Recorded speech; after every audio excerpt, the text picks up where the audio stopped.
Fake ആണെന്നും നെവീൻ ഇത്തിരി over ആണെന്നും വീട്ടിലുള്ളവർക്ക് കോസ്മെറ്റിക്സ് വേണം എന്നുള്ള ബഹളം. എന്റെ പൊന്നെ കണ്ട് കണ്ട് കണ്ട് കണ്ട് മടുത്ത് കോസ്മെറ്റിക്സിന്റെ കാര്യം. പിന്നെ രേണു സുധിക്കാണെങ്കിൽ വീട്ടിൽ പോയാൽ മതി. പിന്നെ എന്തിനാണ് ഇവർക്ക് വന്നത്? ഇവർക്ക് വീട്ടിൽ ഇരുന്നാൽ പോലെ വീട്ടിൽ പോയാൽ മതി. ഹെൽത്ത് ഒക്കെ അല്ല, എനിക്ക് വീട്ടിൽ പോകണം, മക്കളെ കാണണം, അങ്ങനെ ഇങ്ങനെ നമ്മൾ കണ്ടല്ലോ കഴിഞ്ഞ ആഴ്ചയിൽ ഇരുന്നിങ്ങനെ കരഞ്ഞോണ്ടിരിക്കുന്ന കിച്ചു കിച്ചു, പേരൊന്നും പറയാൻ പാടില്ല എന്നാലും ഓക്കെ.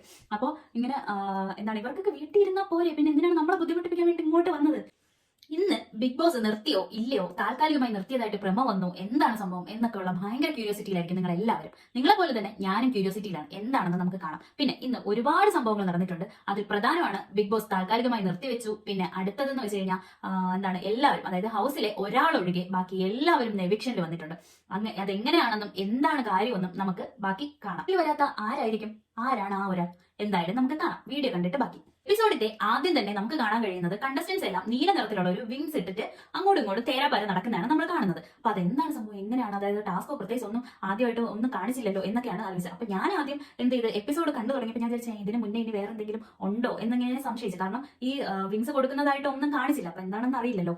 അപ്പോൾ ഞാൻ ഇന്നത്തെ ലൈവും കണ്ടിട്ടുണ്ടായിരുന്നില്ല. അപ്പോൾ സംഭവം എന്താണെന്ന് വെച്ച് കഴിഞ്ഞാൽ ഈ വിങ്സ് എല്ലാവർക്കും ബിഗ് ബോസ് കൊടുത്താണ്. അതിൽ ബാൻഡ് കയ്യിലുള്ളവര് വിങ്സ് ധരിക്കേണ്ട, അല്ലാത്തവര് എപ്പോഴും വിങ്സ് ധരിക്കണം. വിങ്സ് ധരിക്കാതിരിക്കുമ്പോൾ ഏത് സമയത്താണ് ബിഗ് ബോസ് വിങ്സ് എന്ന് പറയുമ്പോൾ നിങ്ങളുടെ കഴുത്തിൽ, അതായത് ആ കണ്ടസ്റ്റന്റിന്റെ കഴുത്തിൽ ആ വിങ്സ് ഇല്ലാന്നുണ്ടെങ്കിൽ അതിന്റെ ഭവിഷ്യത്ത് അവർ അനുഭവിക്കും. അതുകൊണ്ട് എപ്പോഴും കഴുത്തിൽ കരുതിയിരിക്കണം എന്നാണ് ബിഗ് ബോസിന്റെ അനൗൺസ്മെന്റ് വന്നത്. ഇനി ഫസ്റ്റ് മോർണിംഗ് ടാസ്കിന് പകരം ഇന്ന് റാങ്കിംഗ് ടാസ്ക് എന്ന് പറഞ്ഞിട്ടുള്ള ഒരു ടാസ്ക് ആണ് ഉണ്ടായിരുന്നത്. 1ാം സ്ഥാനം കിട്ടുന്നവർക്ക് 20 സെക്കൻഡ് പണിപ്പുരയിലും, അതായത് പണിപ്പുര ടാസ്ക് ആണ്. പണിപ്പുരയിൽ നമുക്ക് ആഴ്ചയിൽ 2 തവണ കയറാനുള്ള അവസരം ഉണ്ടല്ലോ, അതിൽ 1ാമത്തെ അവസരമാണ്. അതിൽ 1ാം സ്ഥാനം ലഭിക്കുന്ന ആള് 20 സെക്കൻഡ് പണിപ്പുരയിൽ നിൽക്കാം. 2ാം സ്ഥാനം ലഭിക്കുന്ന ആൾക്ക് 15 സെക്കൻഡ്, ബാക്കിയുള്ളവർക്ക് എല്ലാവർക്കും 10 സെക്കൻഡാണ്. അത് ബാക്കിയുള്ള എല്ലാ ഹൗസ് മേറ്റ്സും തമ്മിൽ ഡിസ്കസ് ചെയ്ത് 1ഉം 2ഉം എത്രയാണോ ബാക്കിയുള്ള സ്ഥാനങ്ങൾ അത് എങ്ങനെയാണെന്ന് വെച്ച് കഴിഞ്ഞാൽ അവരെടുത്ത് തീരുമാനിക്കാനാണ് പറഞ്ഞത്. അപ്പൊ ആ 1ാം സ്ഥാനത്തിന് വേണ്ടിയിട്ട് അനീഷ് ഭയങ്കര അടിയായിരുന്നു. 1ാം സ്ഥാനം തനിക്ക് വേണമെന്ന് പറഞ്ഞിട്ട് ഭയങ്കര അടി എന്ന് വെച്ചാൽ ഭയങ്കര അടിയായിരുന്നു. അതായത് ഇങ്ങനെ ഇറിറ്റേറ്റ് ചെയ്യുന്ന, ആർക്കും ഇഷ്ടപ്പെടാതെ നമുക്ക് ഇങ്ങനെ ഒരു അടി കൊടുത്താലോ എന്ന് തോന്നുന്ന ഒരു ഇറിറ്റേഷൻ ഉള്ള ഒരു അടി ഉണ്ടല്ലോ, അമ്മാതിരി അലപ്പായിരുന്നു ഇന്ന് അനീഷ്.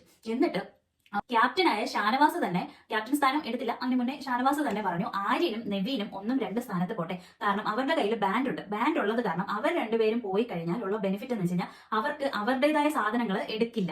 പക്ഷേ അവരെന്താണ് ബാക്കി ഫുഡ് ഐറ്റംസോ അങ്ങനെ എന്തെങ്കിലും എടുക്കും. പക്ഷെ മറ്റുള്ളവർ പോയി കഴിഞ്ഞാലുള്ള കാര്യം എന്ന് വെച്ച് കഴിഞ്ഞാൽ അവർ ചിലപ്പോൾ സെൽഫിഷ് ആവും, അവരുടെ സാധനങ്ങൾ എടുക്കാൻ ശ്രമിക്കും. അതുകൊണ്ട് അവർ രണ്ടുപേരും 1ഉം 2ഉം പോട്ടെ, ബാക്കിയുള്ളവർ പിറകെ പോട്ടെ എന്ന് ഡിസൈഡ് ചെയ്തു. പക്ഷെ ഡിസൈഡ് ചെയ്തതിന് ശേഷമുള്ള ട്വിസ്റ്റ് എന്താണെന്ന് വെച്ച് കഴിഞ്ഞാൽ അനീഷ് ഭയങ്കരമായിട്ട് ബഹളം ഉണ്ടാക്കിയതുകൊണ്ട് ഷാനവാസ് പറഞ്ഞു ഓക്കെ ശരി എന്നാൽ അനീഷിന് തന്നെ ആ 1ാം സ്ഥാനം കൊടുക്കാം, ഇല്ലാന്നുണ്ടെങ്കിൽ ടൈം മിസ്യൂസ് ചെയ്യാൻ ചാൻസ് ഉണ്ട്. അതായത് അനീഷിന് എത്ര ടൈമാണോ കിട്ടുന്നത്, അതായത് എത്ര സ്ഥാനമാണോ കിട്ടുന്നത്, അയാൾ അപ്പോൾ പോയിട്ട് അയാൾ അവിടെ തന്നെ നിന്ന് കഴിഞ്ഞാൽ പിന്നെ ആർക്കും പോകാൻ പറ്റാണ്ടാവും, എല്ലാവരുടെ അവസരങ്ങളും നഷ്ടപ്പെടും. അത് ഷാനവാസ് പറഞ്ഞ ബുദ്ധി ഉപയോഗിച്ച് ചെയ്തതാണ്. മറ്റതും ഷാനവാസിന്റെ ബുദ്ധി തന്നെയായിരുന്നു, ആര്യനും നെവീനും പോട്ടെ എന്നുള്ളൊരു സംഭവം. എന്നിട്ട് അവസാനം അത് ആരും അംഗീകരിച്ചില്ല. എല്ലാ ഹൗസ് മേറ്റ്സും അതിനെതിരെ പറഞ്ഞു അങ്ങനെ പറ്റില്ല എന്ന് പറഞ്ഞിട്ട് അവസാനം എന്ത് സംഭവിച്ചു നമുക്ക് കാണാം. അപ്പോൾ അനീഷിന് ഈ 1ാം സ്ഥാനം കൊടുക്കാതിരിക്കാൻ വേണ്ടി കണ്ടസ്റ്റൻസ് എല്ലാം ഭയങ്കര ബഹളമായിരുന്നു. ഓക്കെ അയാളെ വിടത്തില്ല, അയാളെ വിട്ട് കഴിഞ്ഞാൽ അവർക്ക്, അതായത് എല്ലാവരും ഇങ്ങനെ അനീഷിനെ വിടില്ല, അനീഷ് ജയിച്ചു പോകും എന്നുള്ള ഒരു ഇതിൽ വിടില്ല എന്ന് പറഞ്ഞുകൊണ്ടേയിരുന്ന് അവസാനം എന്ത് സംഭവിച്ചു, ബിഗ് ബോസ് അനൗൺസ് ചെയ്ത് നിങ്ങളാരും അതിനിടയ്ക്ക് ഒരു സംഭവം ഉണ്ടായി. അതായത് അനീഷിന്റെ കഴുത്തിൽ 1ാം സ്ഥാനത്തിന്റെ ബാൻഡ് കിട്ടിയല്ലോ, ആ ബാൻഡ് ആരെയും തട്ടിയെടുത്ത്. അങ്ങനെ ഇവിടെ ആയപ്പോൾ അവിടെ ഭയങ്കര ബഹളമായപ്പോൾ ബിഗ് ബോസ് അനൗൺസ് ചെയ്ത് ഈ ടാസ്ക് ഞാൻ നിർത്തലാക്കി. പോരാത്തതിന് ഈ വീക്കിൽ നിങ്ങൾക്ക് പോകാനുണ്ടായിരുന്ന, അതായത് പണിപ്പുര ടാസ്കിൽ ആ ഒരു ഫസ്റ്റ് ടാസ്ക് ഞാൻ നിർത്തലാക്കിയിട്ടുണ്ടെന്ന് പറഞ്ഞു. അപ്പൊ എല്ലാവരും ഭയങ്കരമായിട്ട് രക്ഷപ്പെട്ടു, നല്ലത്, അങ്ങനെ ചെയ്തത് നല്ലത് തന്നെ എന്നൊക്കെ പറഞ്ഞിട്ട് ഭയങ്കര ഇതായിട്ടൊക്കെ പറയുന്നുണ്ട്. അപ്പനെയൊക്കെ ഭയങ്കര രീതിക്കാൻ നല്ലതെന്ന് പറയുന്നത്. പക്ഷെ അവർ ചിന്തിക്കാത്തൊരു കാര്യമുണ്ട്, അവർക്ക് വേണ്ടിയുള്ള ഫുഡ്, ഡ്രസ്സ് ഇതൊക്കെയാണ് നഷ്ടപ്പെട്ടത്. അനീഷ് പോട്ടെ എന്ന് വിചാരിച്ചിരുന്നെങ്കിൽ അവർക്ക് എന്തെങ്കിലുമൊക്കെ കിട്ടിപ്പോയേനെ. ഇതിപ്പോ അവർക്ക് ഒന്നും കിട്ടിയതുമില്ല, അനീഷ് പോയതുമില്ല. അതായത് അങ്ങ് വിട്ടുകൊടുത്തിരുന്നെങ്കിൽ പ്രശ്നം സോൾവ് ആയേനെ. പക്ഷേ അവർക്കത് വിട്ടുകൊടുക്കാനുള്ള താല്പര്യമില്ല. അതുകൊണ്ട് എന്ത് സംഭവിച്ചു, ആ ടാസ്കിൽ ആർക്കും പോകാനും പറ്റിയില്ല, അവർക്ക് സാധനങ്ങളൊന്നും കിട്ടത്തുമില്ല. ഇടയ്ക്ക് വെച്ച് അനീഷ് റെനയും തമ്മിൽ പൊരിഞ്ഞടിയായി. റെന അവിടെ ഇങ്ങനെ ഇരുന്നപ്പോൾ അനീഷ് ചെയർ നീക്കിയപ്പോൾ റെനയുടെ കാലിൽ കൊണ്ടുവന്ന് പറഞ്ഞിട്ട് അനീഷ് റെനയും തമ്മിൽ ഭയങ്കര അടി. ആ അടി കണ്ടു കഴിഞ്ഞാലേ എന്റെ പൊന്നെ അനീഷിനെ എടുത്താൽ കിണറ്റിലിടാൻ തോന്നും. കാരണം ഭയങ്കരമായിട്ട് ഇറിറ്റേറ്റ് ചെയ്യുന്ന രീതിക്ക് അനീഷ് ഇങ്ങനെ സംസാരിച്ചുകൊണ്ടേ ഇരിക്കുന്നത്. എന്തോന്ന് പറഞ്ഞാൽ you are creating A drama എന്ന് പറഞ്ഞിട്ട് അത് തന്നെ കണ്ടിന്യൂസ് ഇങ്ങനെ ഇറിറ്റേറ്റ് ചെയ്ത് ഇങ്ങനെ പറഞ്ഞുകൊണ്ടേ ഇരുന്നു. അപ്പോൾ റെനയും അതിനനുസരിച്ച് ഇങ്ങനെ സംസാരിച്ചുകൊണ്ടേ ഇരിക്കുന്നുണ്ട്. പക്ഷെ എന്നാലും നമുക്ക് ഇങ്ങനെ അനീഷിനെ അങ്ങനെ എടുത്തങ്ങ് കിണറ്റിടാൻ തോന്നും. അങ്ങനത്തെ ഒരു അടിയായിരുന്നത്. പഴയ ക്യാപ്റ്റൻ പുതിയ ക്യാപ്റ്റന് സ്ഥാനം കൈമാറേണ്ട അവസരമാണ്. അപ്പൊ അതിനു വേണ്ടിയിട്ട് ബിഗ് ബോസ് പറഞ്ഞു പഴയ ക്യാപ്റ്റന് ഇഷ്ടമുള്ള ഒരു വസ്തു പുതിയ ക്യാപ്റ്റന് കൊടുക്കാം എന്ന് പറഞ്ഞിട്ടുണ്ട്. അപ്പോൾ ഇത്രയും ഭാഗം വരെ നമ്മുടെ എപ്പിസോഡിൽ കാണിച്ചിട്ടുണ്ട്. ഇനി ലൈവിൽ കാണിച്ച ഒരു സംഭവമാണ്.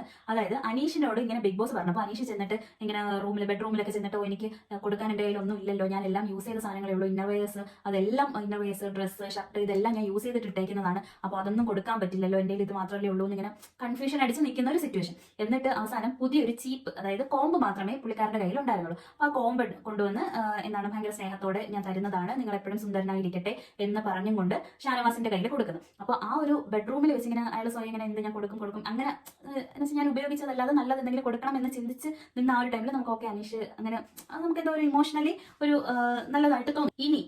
ഇനിയാണ് സംഭവം. അതായത് ബിഗ് ബോസ് സീസൺ 7 താൽക്കാലികമായി റദ്ദ് ചെയ്തു എന്നുള്ള രീതിക്ക് ബിഗ് ബോസ് അനൗൺസ് ചെയ്തു. എന്തിനായിരിക്കും അത്? അതെ, എന്തിനാണ് സംഭവം എന്ന് വെച്ച് കഴിഞ്ഞാൽ ഇപ്പോൾ തന്നെ ഏകദേശം എല്ലാവർക്കും മനസ്സിലായിട്ടുണ്ട് എന്താണെന്ന്. അതായത് അവർക്ക് ഉള്ള ഒരു ടാസ്ക് ആയിരുന്നു ഗെയിം കളിക്കുക. കഴിഞ്ഞ ആഴ്ചയിൽ ലാലേട്ടൻ വന്നപ്പോൾ തന്നെ പറഞ്ഞിട്ടുള്ള ഒരു കാര്യമാണ് ഗെയിം കളിക്കുക, സാധനങ്ങൾ മേടിക്കുക. അതാണ് ഈ സീസണിന്റെ ഒരു അജണ്ട. അതനുസരിച്ച് മാത്രമേ നിങ്ങൾക്ക് മുന്നോട്ട് പോകാൻ പറ്റുള്ളൂ എന്ന് പറഞ്ഞു. പക്ഷേ എന്നിട്ട് പോലും സാധനങ്ങൾ കയ്യിൽ വെച്ചിരിക്കുന്ന, അതായത് കോസ്മെറ്റിക്സ് സാധനങ്ങൾ കയ്യിൽ വെച്ചിരിക്കുന്നവരുണ്ട്, ബാൻഡ് ഉള്ളവർ മറ്റുള്ളവർക്ക് ഹെൽപ്പ് ചെയ്യാൻ വേണ്ടിയിട്ടെന്നുള്ള രീതിക്ക് കൊടുത്തവരുണ്ട്. അപ്പോൾ അങ്ങനെ ചെയ്യാൻ പാടുണ്ടോ? അതായത് ബിഗ് ബോസിനെ തന്നെ അപമാനിക്കുന്നതിന് തുല്യമല്ലേ എന്നുള്ള രീതിയിൽ വാൺ ചെയ്തിട്ട് ലാസ്റ്റ് വാണിംഗ് എന്ന് പറഞ്ഞിട്ട് പോലും അത് ചെയ്തത് കാരണം അതുകൊണ്ട് സീസൺ 7 നിർത്തലാക്കി എന്നുള്ള രീതിക്ക്, അത് താൽക്കാലികമായി നിർത്തലാക്കി. ഇനി ബിഗ് ബോസിന്റെ ഒരു അനൗൺസ്മെന്റോ കാര്യങ്ങളോ ഒന്നും വരത്തില്ല എന്നുള്ള രീതിക്കാണ് പറഞ്ഞത്.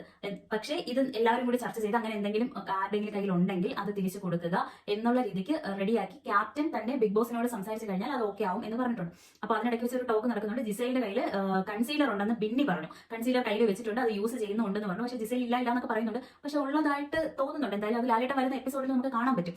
ലാലേട്ടൻ എന്തായാലും ക്യാമറ എപ്പോഴും കാണുന്നുണ്ടല്ലോ. ക്യാമറ വെച്ചിട്ട് എന്തായാലും കാണിച്ചു കൊടുക്കും. ഉണ്ടെങ്കിൽ, ഇല്ലെങ്കിൽ ഓക്കെ, ഉണ്ടെന്നാണ് ഒരു 90% ചാൻസ്. അപ്പോൾ ഇല്ല എന്ന് അവർ പറയുന്നുണ്ട്. അപ്പോൾ ബിന്നി പറയുന്നുണ്ട് ഇട്ടതായിട്ട് കണ്ടിട്ടുണ്ട് എന്നും പറയുന്നുണ്ട്. എന്താണെന്ന് കണ്ടറിയാം എല്ലാവരും. എന്നിട്ട് ആദില നൂറ എല്ലാവർക്കും ഹെൽപ്പ് ചെയ്യാൻ വേണ്ടിയിട്ട് കുറച്ച് ആൾക്കാർക്ക് കോസ്മെറ്റിക്സ് കൊടുത്തിട്ടുണ്ട്. ഇനി കൊടുക്കില്ല എന്ന് അവർ വന്ന് പറഞ്ഞിട്ടുണ്ട്. എന്നിട്ട് ക്യാപ്റ്റൻ തന്നെ ചെന്നിട്ട് ഇനി അങ്ങനെ സംഭവിക്കില്ല, സോറി പറഞ്ഞിട്ട് ബിഗ് ബോസിനോട് പറയുന്നു. പിന്നെ ഇന്നലെ ലാലേട്ടൻ വന്നപ്പോൾ നമ്മളോടൊക്കെ ഒരു കാര്യം പറഞ്ഞിട്ടുണ്ടായിരുന്നു. ആരെങ്കിലും ശ്രദ്ധിച്ചിട്ടുണ്ടോ എന്നറിയില്ല. ലാലേട്ടൻ പറഞ്ഞിട്ടുണ്ട് മിഡ് വീക്ക് എവിക്ഷൻ ചിലപ്പോൾ വരാൻ ചാൻസ് ഉണ്ട് എന്ന് പറഞ്ഞിട്ടുണ്ടായിരുന്നു. അപ്പോൾ അതുപോലെ തന്നെ സംഭവിച്ചു. മിഡ് വീക്ക് എവിക്ഷൻ വന്നു. അതിലെ അക്ബറിനെയും ഷാനവാസിനെയും ആർക്കും എവിക്ട് ചെയ്യാൻ പറ്റില്ല. കാരണം അവർ ഓൾറെഡി കഴിഞ്ഞ ടാസ്ക് കാരണം അവർ ഇവിടെ എവിക്ഷനിൽ വന്നത് കാരണം അവർ രണ്ടുപേരെയും ആർക്കും എവിക്ട് ചെയ്യാൻ പറ്റില്ല. അതുകൊണ്ട് ഞാൻ വരാൻ പാടില്ല എന്നുള്ളത് ഓരോരുത്തരും വന്ന് അവനവന്റെ കാഴ്ചപ്പാട് പറയുക എന്നുള്ള രീതിക്ക് വന്ന് പറയാൻ പറഞ്ഞു. ഓരോരുത്തരും വന്ന് പറഞ്ഞിട്ടുണ്ട്. അതിൽ ഓരോരുത്തരുടെയും അഭിപ്രായം അനുസരിച്ച് അവനവർക്ക് വോട്ട് ചെയ്ത് കൊടുക്കാം എന്നുള്ള രീതിയിൽ ചെയ്തിട്ടുണ്ട്. അതിൽ 6 പേര് വന്നിട്ടുണ്ട്. വന്ന ആൾക്കാരെ സരിക, ഷാരിക, രേണുസുതി, അനീഷ്, ഒനിയൽ, ഇത്രയും ആൾക്കാരാണ് വന്നിട്ടുള്ളത്. റെനയും വന്നിട്ടുണ്ട്. ഇത്രയും 6 ആൾക്കാരാണ് വന്നിട്ടുള്ളത്. ചൊവ്വാഴ്ചയ്ക്കും വ്യാഴാഴ്ചയ്ക്കും ഇടയ്ക്ക് മിഡ് വീക്ക് എവിക്ഷൻ ഉണ്ടായിരിക്കും. ഇതിൽ എങ്ങനെയാണ് ആൾക്കാർ പുറത്ത് പോകുന്നതെന്ന് വെച്ച് കഴിഞ്ഞാൽ അവരുടെ പെർഫോമൻസ് അനുസരിച്ച്, അതായത് ടാസ്ക് കൊടുക്കുമ്പോൾ ടാസ്കിലെ പെർഫോമൻസ് അനുസരിച്ചിട്ടാണ് അവർക്ക് പുറത്ത് പോകുന്നത് എന്നാണ് പറഞ്ഞിട്ടുള്ളത്. പെർഫോമൻസ് അനുസരിച്ച് പോവുകയാണെങ്കിൽ PR വർക്കൊക്കെ വെറുതെ ആയി അല്ലേ രേണുസുതി? അങ്ങനെ എനിക്ക് പറയാൻ പറ്റുള്ളൂ. രേണുസുതിക്ക് PR വർക്ക് ഒരുപാടുണ്ടെന്നാണ് പൊതുവെയുള്ള പറച്ചിൽ. എന്റെ സംസാരമല്ല, സോഷ്യൽ മീഡിയയിൽ പൊതുവെ പറയുന്നത്. അപ്പോഴേ ഇത് കേട്ടപ്പോഴേ രേണുവിനൊരു ആകെ അടികിട്ടി കണക്കിരിക്കുന്നുണ്ട്. അപ്പോഴേ പിന്നെ രേണുവിനെ പറയുന്നുണ്ട് എനിക്ക് വീട്ടിൽ പോയാൽ മതി, എനിക്ക് വീട്ടിൽ പോകണം, എന്റെ ഹെൽത്ത് ഓക്കെ അല്ല, എനിക്ക് വീട്ടിൽ പോകാം. പിന്നെ എന്തിനാണ് ഇവർക്ക് വന്നത് അല്ലേ? എനിക്ക് അത് മാത്രമേ ചോദിക്കാനുള്ളൂ. ഇവർക്കൊക്കെ വീട്ടിൽ പോകാനാണെങ്കിൽ പിന്നെ വീട്ടിൽ തന്നെ ഇരുന്നാൽ പോലെ എന്തിനാണ് നമ്മളെ ഇവിടെ ബുദ്ധിമുട്ടിപ്പിക്കാൻ വേണ്ടി ഇങ്ങോട്ട് വന്നത്? വേറൊരു സംഭവം കൂടി ഉണ്ട്. നോമിനേഷൻ ഉണ്ട്, അതാരും മറക്കണ്ട. നോമിനേഷന് വേണ്ടിയിട്ട് ഈ 6 ആൾക്കാരെ പറയാണ്ട് ബാക്കിയുള്ളവരെ എല്ലാവരും പറയാം എന്നുള്ള രീതിക്കാണ് വന്നിട്ടുള്ളത്. പിന്നെ 6 ആൾക്കാർ, പിന്നെ 2 പേര് ഓൾറെഡി ഉണ്ടല്ലോ. അപ്പോൾ ടോട്ടൽ 8 പേരെ പറയരുത്. ബാക്കിയുള്ളവരെ എന്താണെന്ന് വെച്ച് കഴിഞ്ഞാൽ പറയണം. അപ്പോൾ അതിൽ നോമിനേഷനിൽ ഏറ്റവും കൂടുതൽ ആൾക്കാർ പറഞ്ഞത് ശരത്ത് ആട്ടിൻ തോലിട്ട ചെന്നായി ആണെന്നും അനു ഭയങ്കര ചൈൽഡിഷ് ആയിട്ട് ബിഹേവ് ചെയ്യുന്നെന്നും ബിന്നി ഫേക്ക് ആണെന്നും പറഞ്ഞിട്ടുണ്ട്. വീക്ക് എവിക്ഷനിൽ ആൾക്കാരെ നമുക്ക് തിരിച്ചറിയണമല്ലോ. അതിനു വേണ്ടിയിട്ട് അവർക്ക് എല്ലാവർക്കും കണ്ണട കൊടുത്തിട്ടുണ്ട്. ആ കണ്ണട വെച്ചുകൊണ്ട് അവർ ഈ ചൊവ്വാഴ്ച, അതായത് ഇന്ന് തിങ്കളാണ്, തിങ്കളാഴ്ച മുതൽ വ്യാഴാഴ്ച വരെ അവരിയ്ക്കാം. കണ്ണട മാറ്റാനേ പാടില്ല. നോമിനേഷനിൽ വന്ന ആൾക്കാർ ബിൻസി, ആര്യൻ, ആദില നൂറ, നെവിൻ, അനു, ജിസേൽ, ബിന്നി, ശരത്ത്, സൈത്യ, ഷാനവാസ് ആൻഡ് അക്ബർ. ഇത്രയും ആൾക്കാരാണ് വന്നിട്ടുള്ളത്. ഇനി ഒരാൾ മാത്രം വന്നിട്ടില്ല. ആരാണ് ആൾ? അതെ, അഭിലാഷ് മാത്രം വന്നിട്ടില്ല. അഭിലാഷിന് കൺഗ്രാറ്റ്സ് ചെയ്തിട്ടുണ്ട് ബിഗ് ബോസ്.